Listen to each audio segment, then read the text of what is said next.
بلوچستان کے شہر دالبندین سے ہمارے نمائندہ محمد بخش بلوچ کی رپورٹ کے مطابق C P L Bilanoshi T20 white ball cricket tournament 2024 کا title Bilanoshi warriors cricket club نے اپنے نام کر لی۔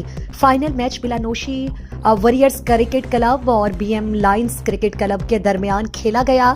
ٹاس جیت کر بلانوشی ویریئرز کرکٹ کلب نے پہلے کھیلتے ہوئے مقررہ اوورز میں 167 رنز بنائے، جس میں صدام حمید کے 67 اور شیردل مجاز کے 43 شامل تھے۔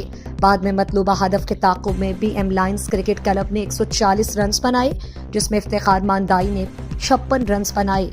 اس طرح فائنل میچ کا title Bilanoshi warriors cricket club Dalbandin نے 27 رن سے جیت لیا۔ ٹورنامنٹ کے مین آف دی سیریز اور مین آف دی میچ صدام حمید قرار پائے، جنہوں نے اس ٹورنامنٹ میں 2 سینچریوں کی بدولت 435 رنز بنائے تھے۔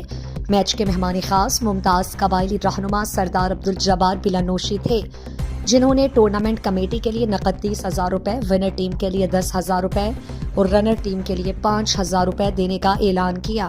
اس موقع پر خان پینل کے سرکردہ رہنما ملک الہی بخش بلانوشی، قبائلی رہنما ماسٹر عنایت اللہ لہری، میر آصف بلانوشی، میر عرفان بلانوشی، شمس الہی بلانوشی، عامر بلانوشی، خان پینل کے رہنما ڈاکٹر حامد گل یوسف زئی، ایم پی ایچ شاغی کے فوکل پرسن برائے اسپورٹس ڈپارٹمنٹ ثناء اللہ ریکی، میونسپل کمیٹی دالبندین کے کونسلر عبدالجلیل سملانی اور دیگر موجود تھے۔